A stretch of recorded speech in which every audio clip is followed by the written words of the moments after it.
Então, o Deodoro cria um ministério que para muitos soa esdrúxulo e estranho, mas não é. Ele cria o Ministério da Instrução Pública, Correios e Telégrafos. E aparece como algo esdrúxulo. Não é. Que era a internet da época, para religar o país. Os telégrafos. O telégrafo chegava até Belém do Pará. De Belém para Manaus, a comunicação teve que ir por navio, por barco, né, para comunicar. Ficaram sabendo que o Brasil era uma república no dia 30 de novembro. Né? Quase aqui nós estamos fazendo 120 anos desse fenômeno. Precisava religar também as pessoas. Então era preciso ativar formas de comunicação interpessoal, correios. E finalmente era preciso substituir nos padrões republicanos, né, uma outra forma de ligação.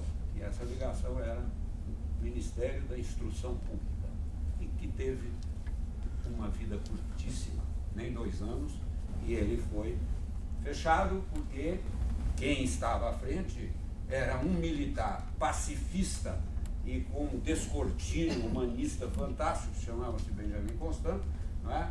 E o Benjamin Constant foi tirado, né,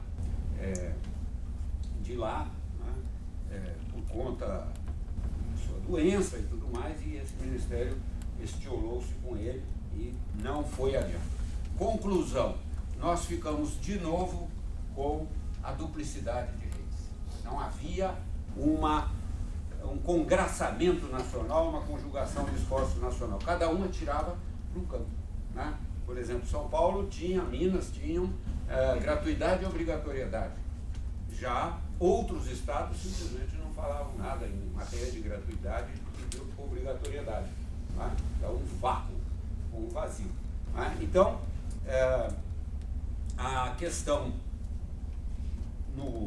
começa a ficar muito pesada nos anos 20, porque o Brasil começava a dar os primeiros passos na industrialização, começava a se urbanizar e contava com uma migração interna, rural, urbana, em que os migrantes chegavam nas cidades e tinham pouco a contribuir com aquele projeto de urbanização que começava então, e eles eram analfabetos, etc. Então, e ao mesmo tempo, né, nós tínhamos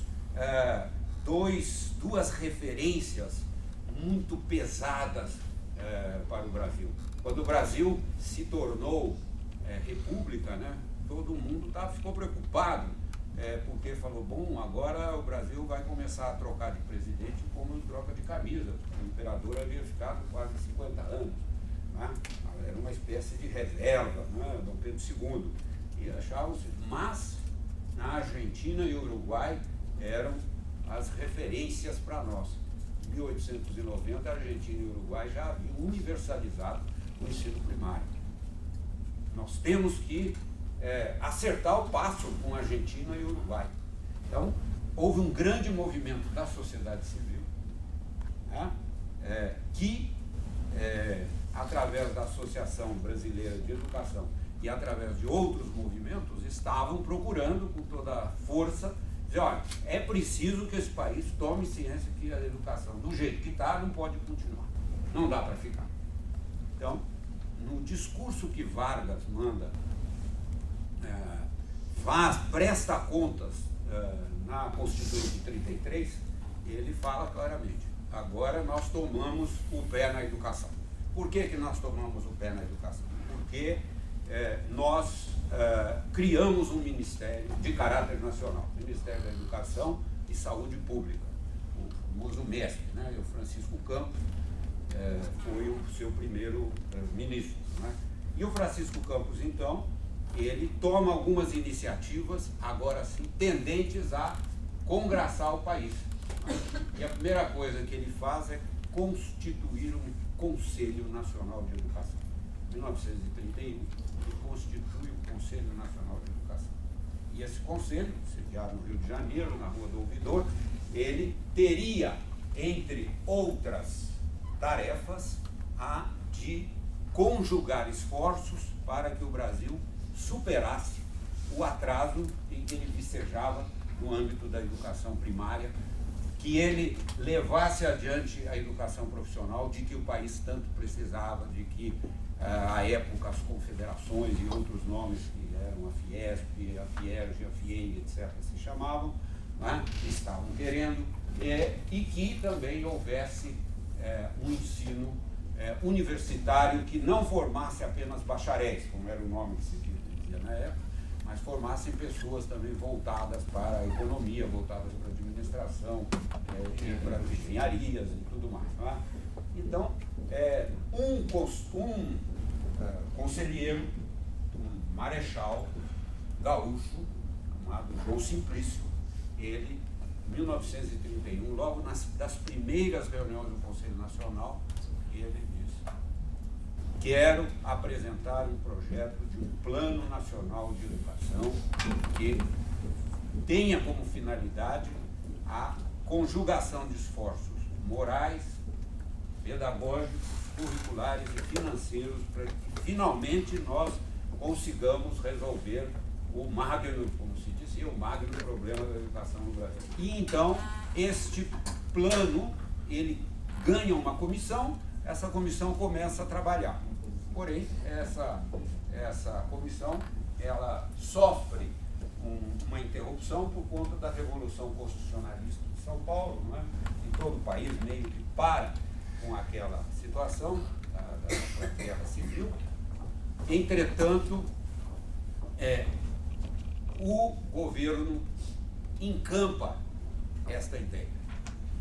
E a Constituinte, então, pressionada pela Associação Brasileira de Educação, que era um movimento civil, da sociedade civil, dos profissionais da educação, que tinham grandes nomes, como Fernando de Azevedo, Anísio Teixeira, Lourenço Filho e tudo mais, eles pressionam e então aparece na Constituição de 34 que deverá haver um Plano Nacional de Educação cujas finalidades, então usa-se a expressão, erradicar o analfabetismo, desenvolver, que coisa que está, né, no 214 hoje, está exatamente lá num dos artigos da Constituição de 1934. Mas 34 tem um dado muito significativo, que é a presença pela primeira vez no Brasil, depois da Constituição do Império, da articulação entre gratuidade e obrigatoriedade. E agora o ensino primário no Brasil passa de 3 para 4 anos, na Constituição de 1934. Né? Depois disso não era gratuito. Né? Fazia admissão e tal, os estados poderiam cobrar no ginásio, ou não, dependia de cada estado, levar adiante a gratuidade e a obrigatoriedade. Mas em nível nacional, né? Estabelece-se essa correlação pela primeira vez. E obrigatoriamente. E a segunda coisa é que a Constituição de 34 ela impõe uma vinculação de impostos em que do percentual de impostos um percentual teria que sair para abastecer um fundo, e esse fundo então ele teria a tarefa de equalizar o Brasil em matéria de ofertas da educação e garantir a educação obrigatória e a educação obrigatória e gratuita.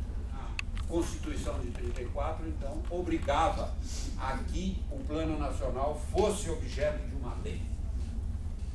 Esta lei, ela chega a ser aprovada em 1936, 35, com vigência em 36, e atribui ao Conselho Nacional de Educação a elaboração do Plano Nacional de Educação, que era uma espécie de um plano estratégico, financeiro, administrativo, tá?